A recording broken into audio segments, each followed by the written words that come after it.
All right, we are live. How's it going, everyone? I have an amazing guest here. And I know this is like one of the most anticipated lives. I'm telling you, it's been a while since I've done a live, but I feel that this is a relevant topic, regardless of what level you are at an organization, whether you're entry level, you're a senior professional, you're an executive. I am so excited, Rachel, about this toolbox and this entire book that you've created. And for those of you who don't know Rachel, I mean, you really should know who she is. Look her up on LinkedIn, for God's sake. But Rachel and I go way back. We We used to do. work together at Slalom. I was a troublemaker, I'm not going to lie.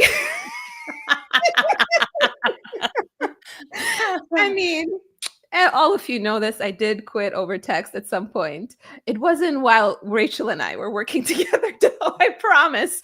She would have probably been the force that calmed me down.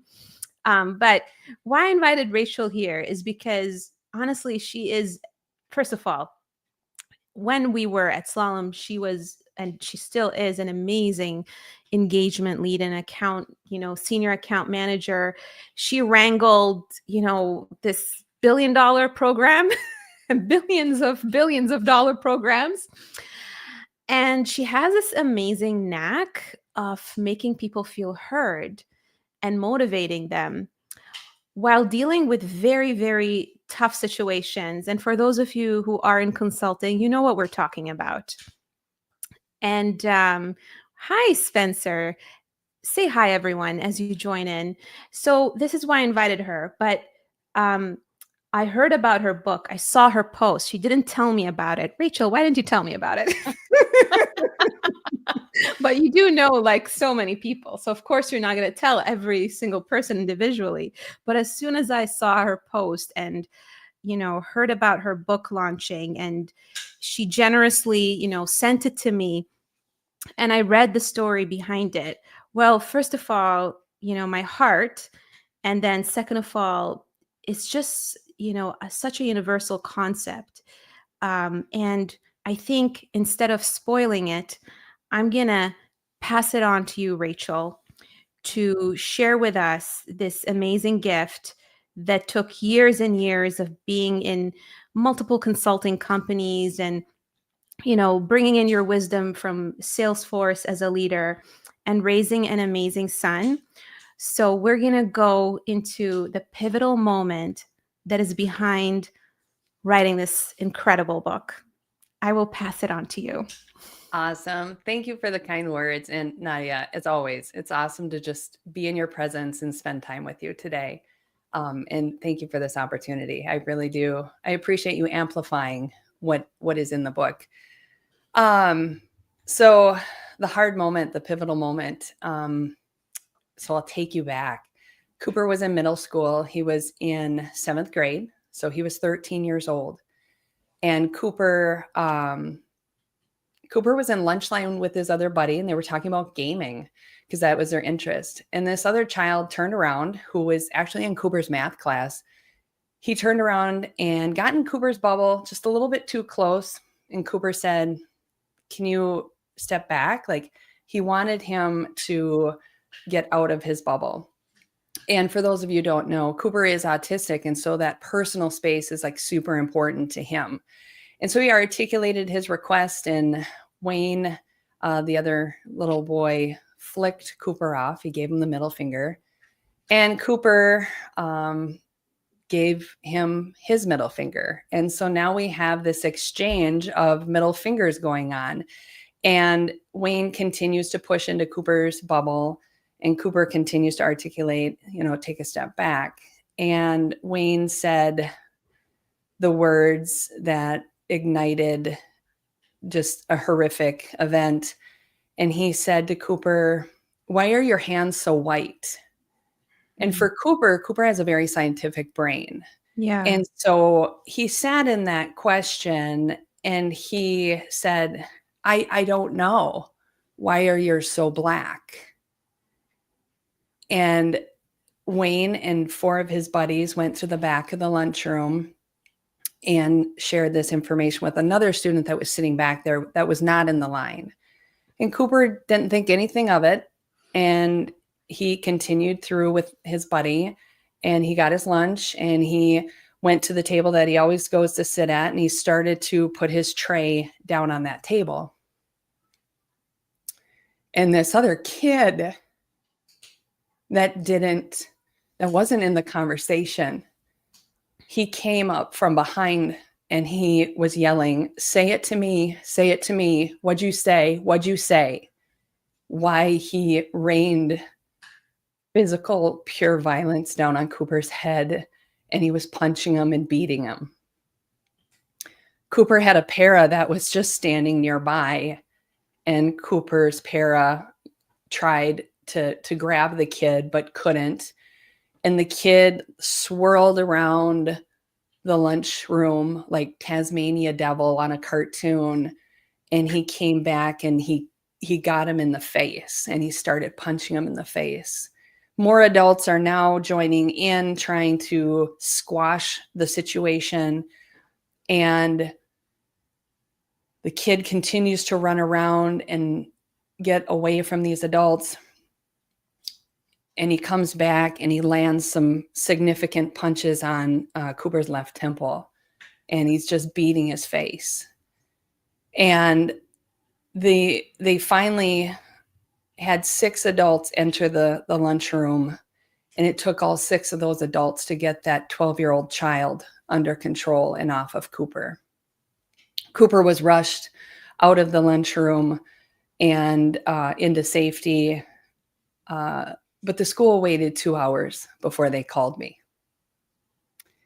Wow. And I can remember calling 911 on the way to the school because they didn't provide him medical attention and they didn't call the officers. And so I did that. And I met the officer there, and we debriefed with the officer, and we got Cooper in the car. And Cooper looked at me and he said the most profound statement, which was, "I didn't do anything. I didn't do anything, Mom." And I looked at him, and his face was swollen and the marks were all over him. And I said, "Buddy, you did everything that we taught you to do in that moment." And that's where this book, I had experts, we had a lot of specialists on Cooper's healing journey, and all of them were consistently impressed with how in the heck did this kid remain so in control of himself, right? And they asked me, "What have you taught him?" And so I told them some of the tools that we've used, and they all encouraged me. Every single one of them said, "You need to write a book. You have to get this in the hands of other people, because we need more people in the world to build the skill in order to respond to life situations." And it's a skill that you have to build. And they said, you did it for an autistic, a kid that had to learn what emotions were, a kid that had to learn how to navigate those emotions and regulate those emotions. And they said, what was most impressive was Cooper didn't strike back at this child when he was getting the living bleep beat out of him. And he was in crushing pain. He lost his hearing immediately. He lost his vision for a period of time. And he never made a fist. He never raised anything. He didn't raise his voice. He said, "Mom, all I knew was to just get small and to stay quiet." And that was the moment, that very painful moment of Cooper's life and our lives. Yeah. But it was the moment that we've been given to create a platform to speak about how to build the ability to respond to life situations and not just react to them. Wow. this, like, there's always a first, and it's the first time that you guys can't see it because it's on camera, but this is the first time that I actually tear up on a LinkedIn Live. And I have to admit that when I read the first chapter that had your story, I full on bawled. Um, because, well, first of all, how old was Cooper when this happened? So he was 13, and the child that beat him was 12. Hmm. And the child was convicted of third-degree assault felony charges. Wow. I can't even imagine going through something like that, you know, not even at 13, like right now. Okay. Knock on wood, I'm lucky to say that I've never, experienced an assault, but to actually go through that at that age, and on top of that, to endure it for such a long period of time where you're not getting the support that matches what's going on, and it's so delayed and dismissive. And, in his mind, like you mentioned, I mean, for the sake of, like, a silly comparison, I'm thinking like Sheldon Cooper, Big Bang Theory, very literal type of mindset, right? Extremely intelligent, but very literal. He didn't think much of what he said. It wasn't coming from bad intention, right? And regardless, like, it shouldn't have warranted this type of, let's call it reaction. Mhm. So I can only imagine what he was going through in that moment, and the level of self-blame. I remember, I think it was maybe around 2018, maybe around that time. I was part of a basically dance group, and I was, a part of like an amateur performance group. And I was at an event, and I had just organized it for what would be my dance mentor. And she got drunk. She pulled my hair and she threatened to assault me. She didn't do it, she just threatened, right? And it took me, Rachel, over a year to get over that. And she didn't even touch me.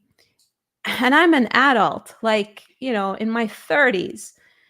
And, just the involvement of the police and reliving that experience over and over and over again. And, just like your son, when this happens to you, you start questioning if you did something wrong. What did I do? That's the first thing that crosses your mind as a victim. What did I do to deserve this? Did I do something wrong? Should I have done something differently? So I can't even imagine, what he went through in that moment. And for you to also have to be the one to call 911, that's just something that I just can't comprehend. Um, So take us back into, how you reacted when he shared this with you as a mom, right? Hearing this from your son. You must have had all kinds of conflicting ideas. How did you find that calm to actually model what you've written in the book, to respond in a way that wouldn't trigger him and upset him even more? It's almost like you had to separate your own needs as a mom to kind of get that comfort and to do the right thing, to protect your son and empower him. How did you find that strength?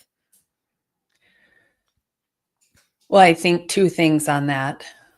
One, I did let him see my real emotions and reaction, right? He was in a dean's office at the time, and they had him there with the police officer arrived before me, and they had the police officer, a couple deans, the school counselor. So he had a lot of adults around him, and I didn't hold back my emotion from the response of seeing him, I cried my eyes out.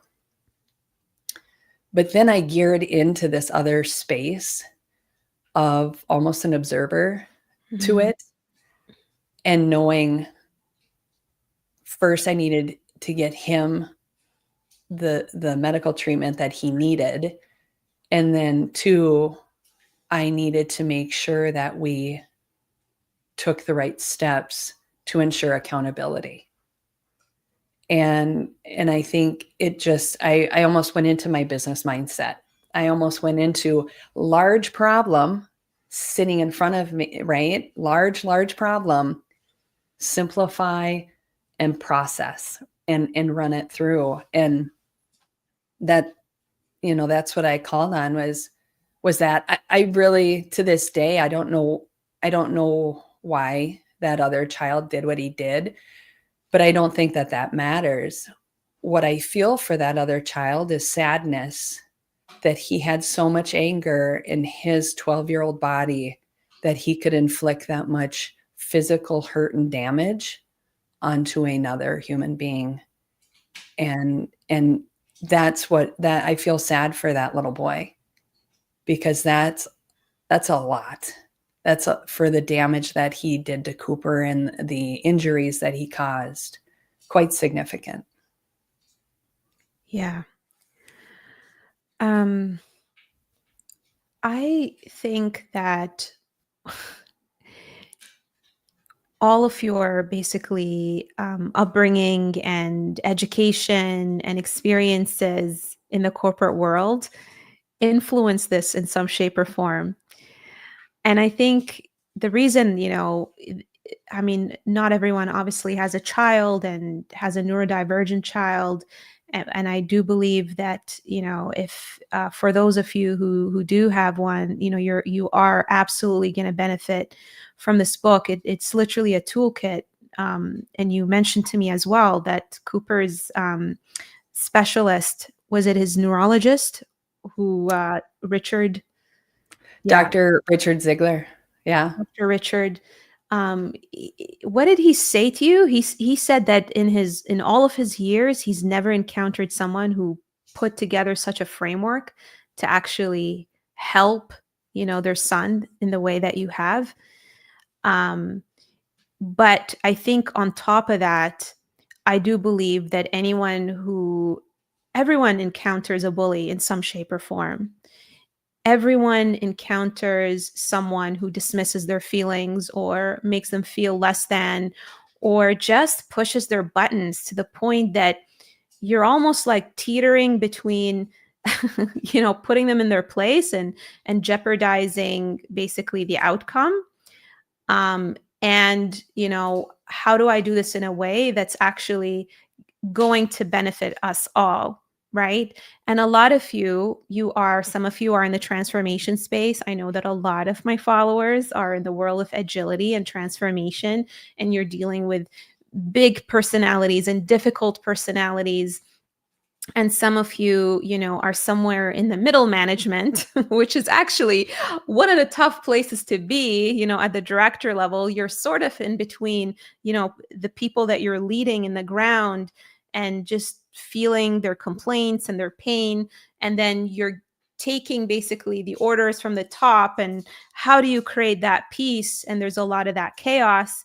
And I do believe that the framework that you put together would benefit people in any walk of life where they're dealing with someone difficult. And you can't run away from it. You have to deal with it. You can't just, say, hey, I'm just going to leave, tomorrow, quit over text, right? And so I am curious to know, what would you say has given you that insight from your experience as a senior account executive to actually create that toolkit? Well, I think you're spot on. I mean, in our consulting days, we use every framework, methodology, that has been ever existed, right?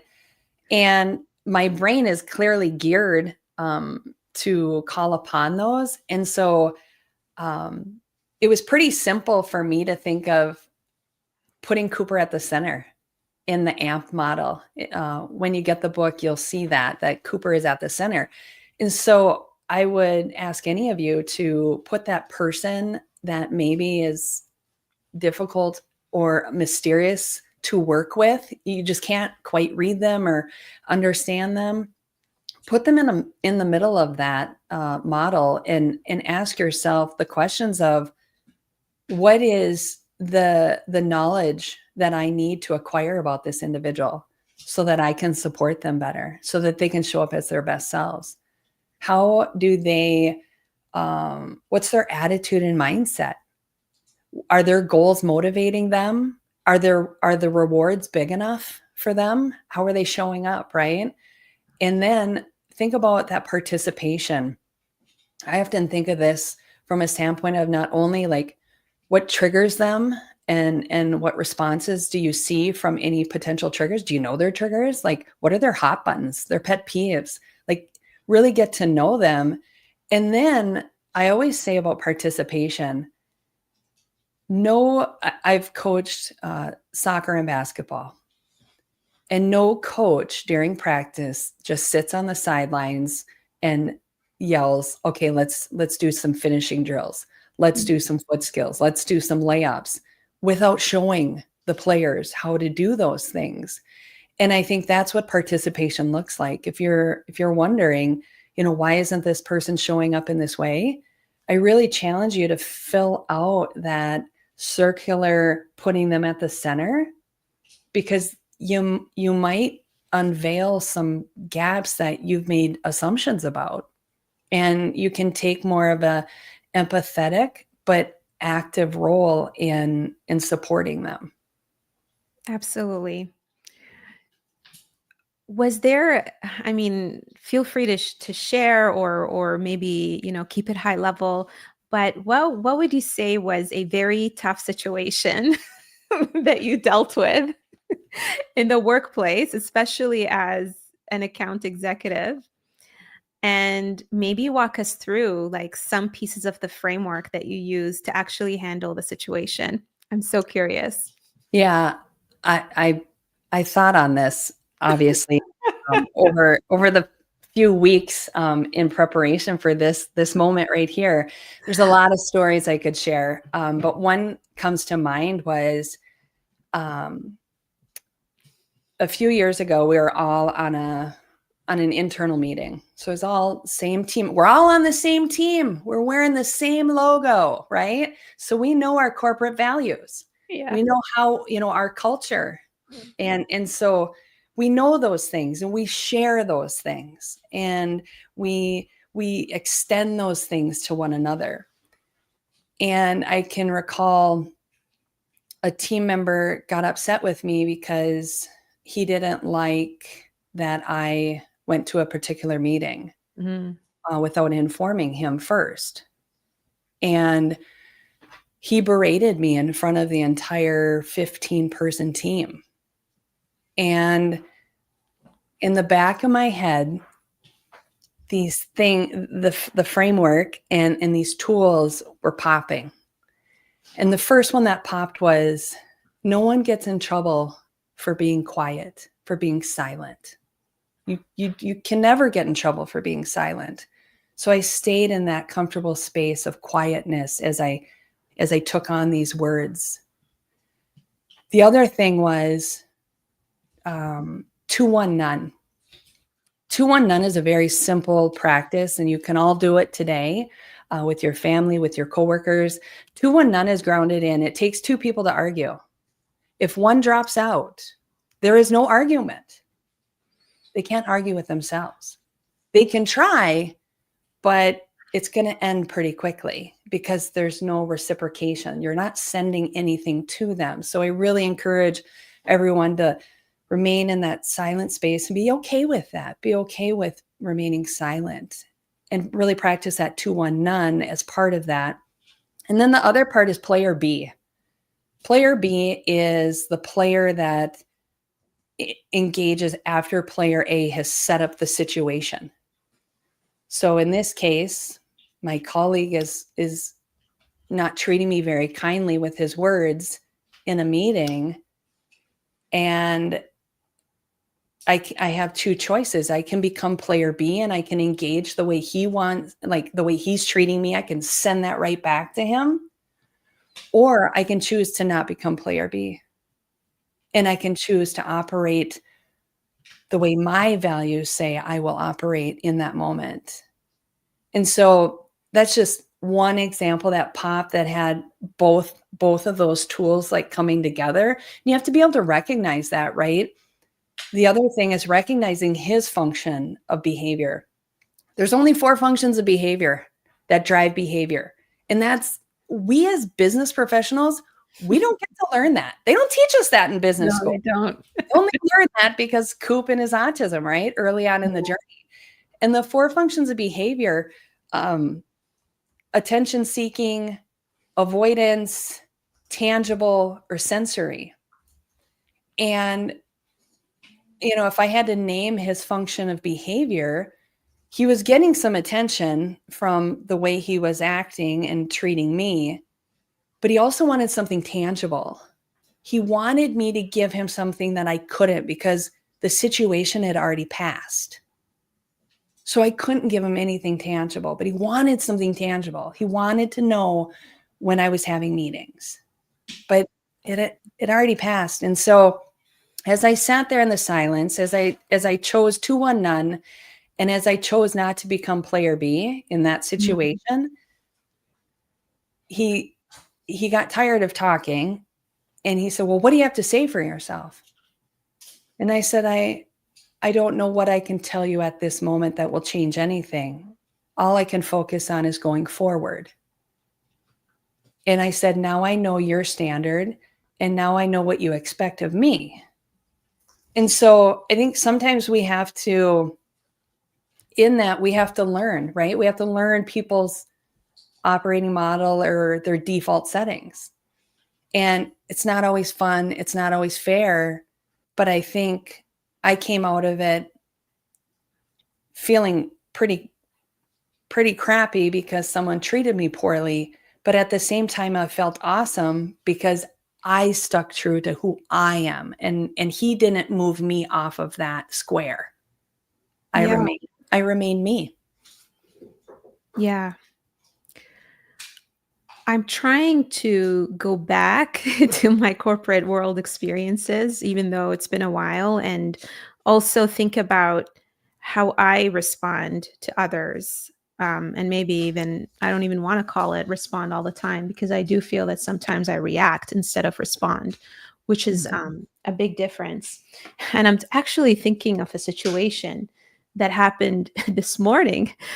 A lot of I believe that what causes people to react versus to respond, I believe there are a couple of things that go on. It becomes a little bit complicated when there is a power imbalance, right? When you are in a position where you have less authority than the other person. So if that person is at a higher level than you, there is that, dynamic, and it creates almost that incentive for the person who is in a higher power to actually feel that they need to assert control or speak to you in a way. And then at the same time, because you are conscious that there is that mismatch in power, you can easily go into that slippery mode where that reaction can trigger some type of insecurity in you, right? And so sometimes when people react, including myself, it almost comes from sort of like protecting yourself from that pain, and that trigger that happened, where you start questioning, well, maybe I'm not good enough. Maybe there's something wrong with me. I need to defend myself. And that's the immediate thought that goes in someone's mind. And going back to an incident that happened to me this morning is I've been, a lot of you know this, that, I have vestibular migraines. it is actually a disability, and I get really bad flare-ups, and there's been construction going on, and I didn't know about this in my condominium. I did not receive any notice, none of that. And so when I called my property manager and let her know about this, I think she was very like reactive and defensive. And the first thing that just I blurted out, because I was sort of like in this, oh my god, my migraine is flaring up because of how loud she was speaking, was, do you mind just lowering your voice? And her reaction was very defensive, in a way where she felt attacked, and the immediate response was, uh, I'm not being loud. That's the softest I can speak, you know, which could have been a different response, right? Like, oh, I didn't know that I was speaking loudly, or oh, I will try to speak softer, right? Yeah. And in that moment, what you were saying in terms of player, you don't want to be like that second player, and you want to do the 2-1 none, right? I had a choice. I could have said, why are you speaking to me this way? Right? I'm an owner. I Right. pay for this. Um, that could have been an option. But instead, I really had to sit with it, Rachel. And I don't know how that happened automatically in my head. I think it just comes from being a business owner for 5 years now. And I had a choice. I said I could either escalate the situation, and if I'm doing it, am I doing it to get to the right outcome? Or am I doing it to cover up an insecurity and maybe a trauma response where I have been spoken down to in the past and now I have to protect myself? And so my choice was to just, you know, simply say, well, okay, you know, I'm not trying to be difficult here. I just want to understand this and that. I actually did not, you know, put too much attention into that statement, and I let it go because I didn't feel it would have been constructive for me to go back to it and escalate the situation. And I think a lot of people in the corporate world, when these types of arguments happen, I don't always think that the person who's complaining about that thing is necessarily complaining about the superficial aspect. There's something underlying that they're trying to protect, and Yeah. there's some kind of power dynamic that is going on. What do you think of that? Well, kudos to you for just taking that, like, I'm gonna reapproach, right? Like, I'm gonna reapproach. And again, like, this is super important. Yeah, Not everyone is going to adapt for you. exactly. Like, that's lesson number one. I learned that lesson many moons ago, that not everyone is willing to adapt for me, for Cooper, for you. Hmm. They just don't have that elasticity, awareness, right, in them. And that's why I wrote this book. Because, folks, we need to build that gentle awareness of what others' needs are. And we need to shift Yeah. what we're doing to meet them where they're at in that interaction with us. And so I think you handled it beautifully, and you practiced scaled response. Hmm. You scaled your response. You didn't come back at her big, right? You were like, okay, her response, although insensitive, Yeah. was probably not a big problem. You had a bigger issue, the construction and the Exactly. noise and your migraine. Those were the big issues. Her catty response was small. Like, Yes. that's a small problem. Yes. And You that's, handled it beautifully. You matched it with a small response. Small yeah. problem, small response. But you had to take the time to, like, is it worth it? What It's not. is it? How big is this? Right? And so, like, when you're sitting in a conference room with your peers, with your bosses, with your coworkers, with your customers, take the time to really scale out the size of the problem you're dealing with and the Mm, response that you're contributing to that meeting, to that conversation. Because I think we get sideways pretty quick in business of how big is it? Is it really this big? Yeah. because we can pour fuel on it, or we can choose to bring calm to it. Yeah. And I think the important piece to also take note of is that person's reaction doesn't define who you are. And I think that's the important aspect that you brought in when Cooper shared with you, like, I didn't do anything, right? And you said, actually, that's exactly what that's the perfect thing that you could have absolutely have done. And I think when someone is being aggressive towards us, it's almost like we feel that we have to almost justify, and we end up making it about ourselves, and that actually makes it worse. um how do you, and I'm just going to go back to a question here, Yeah. how do you encounter bullying when someone has more power at work? So if you have a boss, for example, and they're constantly, let's say, nitpicking on your performance when it's not actually true, how do you handle the situation with them? I know it's a very complicated question. Like, they're coming up with evidence, maybe even, that is not true, and you're dealing with a lot of gaslighting. I think, well, number one, I don't have that where I work today. Let's just Thank say that out goodness. loud. Thank I goodness. do not have that where I work today. I have amazing leadership, Oh amazing leadership. And that's why I love what I do, is because they see me, they respect me, and they allow me to do what I do. So I'm thankful to be in the space that I'm in today. I have had not so awesome bosses, and they challenged me emotionally, right? Like, they yeah. challenged plasticity. Can I stay in the green zone longer than I am in the red zone when I'm in their presence? And really, that's about inner work, Hmm. knowing yourself, right? And I think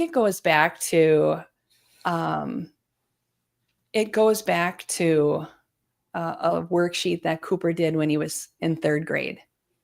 And it's the one thing you need to know about me worksheet. And I would encourage everyone to do this. You don't need the worksheet to be able to do this work. But the worksheet has this. Do you know your 5 things about you? What are 5 awesome things about you? How do you see yourself? Like, how do you physically see yourself? And draw that picture. And, add the things that are, that you see you bring with you whenever you interact. And then I want you to finish the statement of, the one thing you need to know about me is. And when Cooper finished that statement, he finished it with, I'm awesome. I love it. And that's why I wear this shirt, Unleashing Awesome. You know what's funny? That's the name of my company is Unleashing Your Awesome. I know. And I just say Unleashing Awesome because when Cooper came home in 3rd grade with that little worksheet and it said, I'm awesome, it became my mission to unleash his awesome That's so amazing. because he knew it was in him. This is why we get along. Yes. And so when you come into that difficult person space, Yeah. you really have to ground in who you are, how Oh, you show up, because don't let them don't let them deviate you from your 5 things that you really like. I'm awesome at, I'm amazing at, right? And mhm. the one thing you need to know about me is. And so that's what I would encourage everyone. You need to know yourself as you're facing in and interacting with others, first and foremost. That is absolutely true. And as someone who has close to 45,000 followers, I'll tell you guys, the more followers you have, it's like, when they say to you, like, the more you're on the road, the more you're at risk in terms of exposure and accidents. So for me, the more followers that you have, obviously, like there's got to be at least, a percentage, right? The percentage just starts increasing in terms of the types of messages and things that people say. And I am lucky. I think I would not have been prepared for that if it was 5 years ago. I feel that um, I have prepared myself with tools in order to, make some of people's reactions not about me. But that's the exact thing that I tell my clients too. And with any career, engagement that I have with clients, whether you want to get promoted, whether you want to transition to another role, whether you want to, leave your organization and get, a more fulfilling role, it truly starts with understanding yourself and feeling secure about yourself. And I Yeah. think feeling secure about yourself comes to understanding how awesome you are and what are the amazing qualities that you have that you bring to the table. When you do that and you have that sense of security and in your heart that you are awesome, it's not going to matter as much what the person says to you. And then the mindset shift becomes from I'm defending myself to I'm actually just adapting my communication style to how that person is.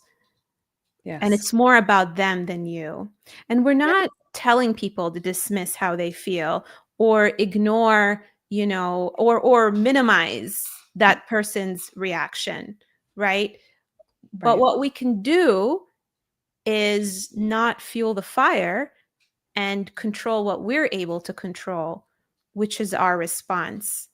And that's so beautiful that you said that. I love you did that on purpose. You wore that short on purpose. I did. Of course I did. Very intentional. Very intentional. My goodness. And yes, David, arguing, never a good idea in my mind. If someone wants to be right, I let them be right, even if I know they are wrong. Sometimes they realize it later. I don't engage in arguments. This is very interesting. Yes, engaging in arguments is not going to benefit anyone. No. So I want to go and friends, feel free to ask to put down any questions that you have for Rachel. If you're encountering a tough situation and you need her advice, we literally have 20 minutes here of free coaching. So feel free to drop your questions. Um, as you do that, I am going to bring in a question that was sent to me from my audience. And it is when you are in an organization where people automatically look to you to solve their problems, how do you avoid falling into the trap of rescuer? What techniques can you employ to nudge people to take ownership for themselves? Ooh, this is spicy. I love that two part. I used to be a rescuer. Hmm. Early in my career, when I was in a leadership position at an organization, I was a rescuer. I'm naturally a problem solver. So I think it comes a little bit hand in hand. But I had to step back and I think I thought on this question, and here's what I've come up with. A mantra we use in my house: get curious. If you are falling into the trap of solving their problems, I want you to get curious. I had a colleague that this was in my 20s, so many, many decades ago. I had a colleague that would don my door and he would always, I need help finding, I need help solving, right? I need help. He was bringing his problem to me. And this pattern went on for some time, 2-3 months. And I'm like, wait a minute, I'm not getting my work done because there's an interruption in the donning of my door with I need help. And I'm more than happy to help anyone do anything. But at some point, I'm like, wait a minute, I'm not making this person independent. I'm not helping them build their skill. And so I put a rule in place with this individual. I said, I want you to come up with, if you have a problem sitting in front of you or a task and you need to find resources or you need to, put a plan together for that task, I want you to come up with 3 ways you think you could solve this with. And if you want to review those 3 ways, I'm happy to do so. And if you get stuck, like I've thought of this, this, and this, but I couldn't find X, Y, and Z, then I'll engage. But I need you to be proactive in helping yourself. And so I took the seat also of starting to ask more questions. Have you thought about? Did you try? Right? Versus I have the answer. I could just tell you, but I'm not going to, not out of, spite or trickery, but out of growth. We want, as leaders, we want to help people grow.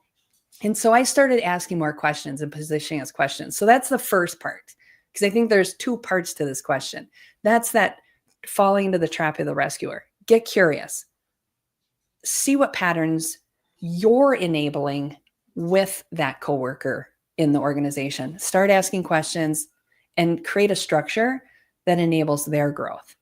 The second part was, what techniques can you employ to nudge people to take ownership for themselves? I had a lot around this one. I wrote a lot. And I think the simple thing comes down to, do you understand the function of their behavior? Is it avoidance? Are they not wanting to do the task, so they're avoiding taking ownership? Yeah. Is it something tangible that they're seeking? They need support, so they're not taking ownership? Are they seeking attention? I want to spend time with you, so I make it look like I'm not taking ownership because I want to be in your presence. And then I ask about the AMP model, that advocate, motivate, participate. Are we dealing with the default setting that's playing a part in this? Do they have a default setting of when they're asked to own something, they get small, they delay, right? Like, what is the default setting you're seeing in relation to their ownership of what you're asking them to own? What support knowledge do you need to provide to them so that they can own it? And then look at what capabilities, what skills they need. Do they know what the definition of ownership is? Is it shared? Yeah.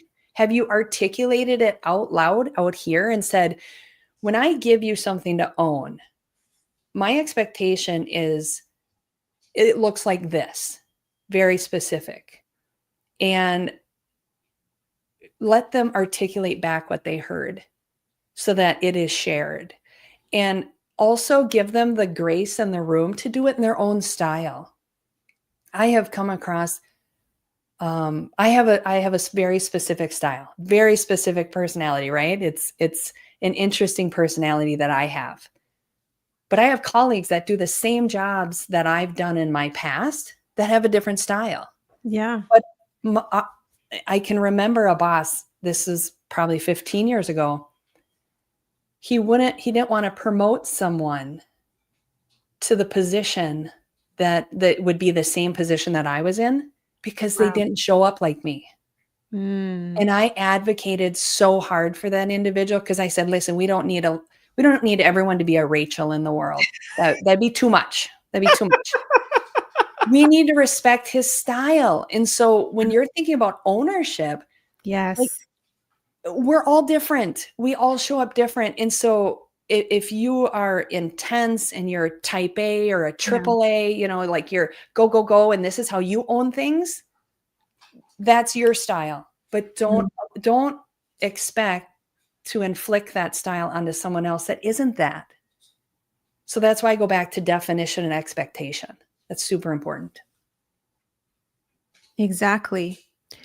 And what you just said reminded me of that little story that I shared about that property manager when she made that remark and when she was speaking loudly that way. A thought crossed my mind and I just said, I don't think she's necessarily doing this on purpose. That just could be her style of communication. And I think it's a dance that we need to dance in order to openly communicate at the right time when emotions are not high, in terms of saying, "Hey, listen, I understand this is how you communicate, and also what I need from you, and the style that I need from you. Can we adjust it to this style because it would help me achieve X, Y, and Z and give you what you need," right? And I'm Um, suffering with a migraine.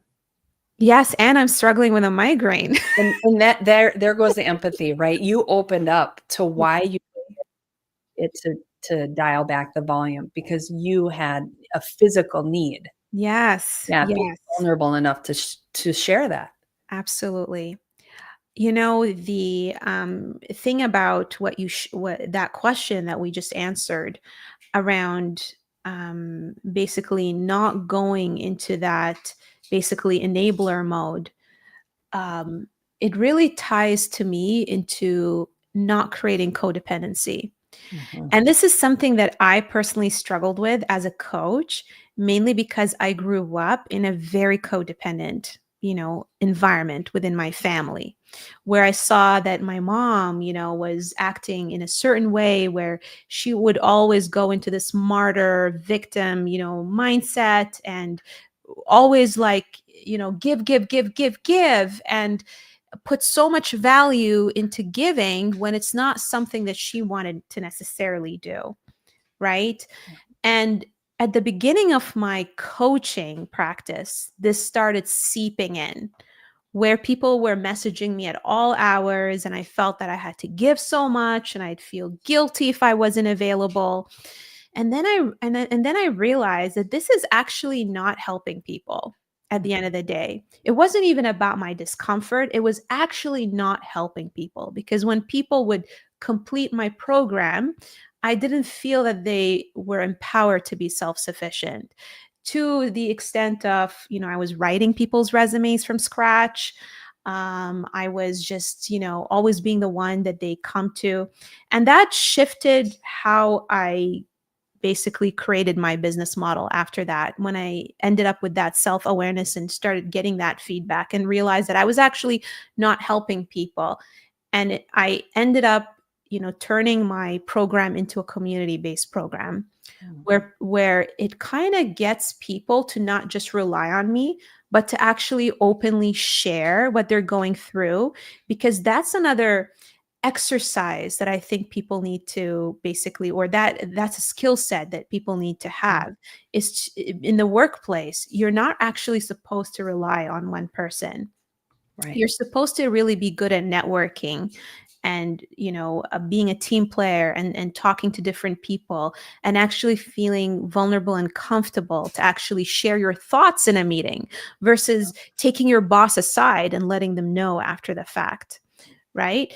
And something incredible happened recently in my community, where someone sent me an email, shared with me that she was going through imposter syndrome, shared with me how she's not comfortable sharing, that she feels like she's not as experienced as she needs to be. And so I gave her this exercise. I said, do you want to solve this? Like, are you willing to do whatever it takes to solve this, even if it's uncomfortable? And she said yes. So I said, the first thing that I want you to do is to share this openly with everyone. Mm. And when she did, it was just, I was just in awe with everyone's level of empathy, of sharing their own stories of how they navigated this in the workplace. And in Yeah. the end, what it ended up doing was actually giving her the data and the evidence that it's actually okay to ask for help. It's actually okay to not just rely on one person. And so I really, really, really love your answer to this, and I do believe that it's important that we, help people become self-sufficient. You're actually doing more harm than good as a coach or a leader when you don't do that. Yeah. There's a question from Nathan. How do you know when it's time to leave the place that's toxic and not suitable for you anymore, or stay put and continue working through the situation? Oh, Nathan, that's an interesting question. In the consulting world, They have this famous phrase, and I hate this phrase. Are you running away from something or are you running to something? And I hate that phrase because you can do both. You can be running away from something and naturally that's going to something. And it's okay to recognize this isn't healthy for me. This doesn't line up with my values. I'm not able to, express myself in a manner where my colleagues respect my style or, so that's a tough one. I don't know if there is an indicator. You know what I mean? Like, you'll see these signs on your path and then that means exit. I will say from my past, I can clearly go back when I decided to leave an organization, and there were four signs. I skipped sign 1, I stayed there. Skip sign 2, stay there. 3, stayed there. 4, I got out. And it was about just knowing. You have to know, and you have to protect your mental health. You can't sit in toxicity and be okay. So I don't have a clear answer on the path says these, you will see these things and that means exit. There isn't a formula. No. But I would say maybe do that inner work, right? Yeah. What do you need from an organization? What do you need from colleagues, peers, leaders, right? Like, just as I looked at Cooper and looked at his needs from a capability lens, and every year we set goals on his birthday of what capability skill we're going to work on, and we set a goal to it. Maybe look at it from that lens of, why are you unhappy? What makes it challenging or toxic, right? And then look at, is there anything that you can do that will help make the shift to where you can find joy in it? And if you can't, it's okay to leave. Like, that's okay too. Absolutely. When people ask me this question, they're usually clients. And what we do is we go in, I have what I call a career archetype assessment. And part of that career archetype assessment is what you mentioned, is understanding yourself. What can you tolerate? What can't you tolerate? What brings you joy, right? A lot of it, I believe, is treating, roles that you have in an organization like a relationship. So in terms of the first, sign, I would say, Jason, is understanding what your values are. And the first thing for me, if there is that value incompatibility, then I know that this is not the right place for me to be, just like in a relationship. And as much as we're telling people that in this live that you need to have tools in order to respond, effectively, there's a difference between responding effectively and feeling like you have to continue to stay and respond effectively, right? You can respond effectively and you can choose to leave, just like in a relationship that is incompatible with a partner, right? If I have a partner, we're two good people, even if we're not compatible, I am going to choose to respond in a kind way that is respectful. But it doesn't mean that I have to continue to be in the relationship as it is, because, what that's going to do, it's going to create resentment, and it's not in alignment with the goal that I have set for myself in my career or in that specific relationship, right? So let us say, for example, one of your needs is to, I don't know, do more product work, and your organization is not giving you that type of work, and you know that that's what would make you happy. You can respond in an effective way till you find the next opportunity, right? It doesn't mean that you give up on finding an organization that's going to honor that need. The second thing, and I call it the types of problems that you like solving, right? That's the type of work. The second thing is your collaboration style. If you feel that the collaboration style. You have someone who's constantly berating you, constantly putting you down, constantly communicating with you in a way that makes you feel uncomfortable. Yes, you can respond effectively in that moment to, de-escalate, the communication. But again, it doesn't mean that you have to stay. You can find an organization where you get along with someone else and there's less friction. And then the third question that I ask people is, what's the type of legacy that you want to leave behind? What is the type of social impact that you want to make, right? If the organization is limited in that area and they're just not capable of that because of the structure, the dynamic, the nature of the industry, again, it doesn't mean that you have to give up on that. You can still look for that. But like you said, Rachel, it comes from understanding what is it that you want and who you are. And that is going to empower you to make the right decision. And leaving is not failure. It simply is finding better compatibility. That's all it is. I love that. I love that. That's awesome. All right. So we are almost at time. Yeah. Thank you so much, everyone, for being here. First of all, if you guys haven't done that yet, please, because we could sit here for hours and still not answer your questions. And instead of doing that, just pick up the book and read it. Yeah. You can read it over and over and over again. You can, all the frameworks are laid out. And, I was just looking, like, you have such a comprehensive, like, appendix, and you have, like, the framework. It reminds me of this, like, this totally has a tell that you have an MBA and come from consulting with how structured everything and formulaic everything is. So guys, just pick up the book. It's all in here. That way, you're not going to forget and you can reference it.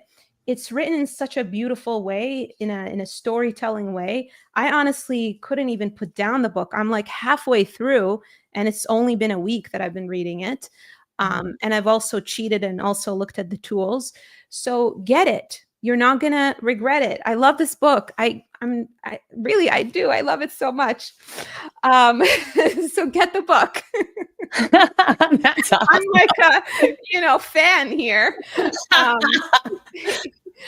So just get the book and please connect with Rachel. I think I've tagged her on the post, but I'm going to put her, profile again. And, thank you so much for being here. And Rachel, holy crap. We connected after 7 years again. Yes. Yes. Yeah. Picked up like old times. It's so awesome. Thank you. I cannot thank you enough for this opportunity, and just what a fantastic conversation with your community. And thank you for elevating just that need, that need to build skill and response, the ability to respond. I love it. Absolutely. Yeah. Thank you so much. And unleashing awesome. That's what we will go do in the world, right? We will go do that in the world. This is how we're like kindred spirits. We are. We are. Yeah. All right. I'm ending the live.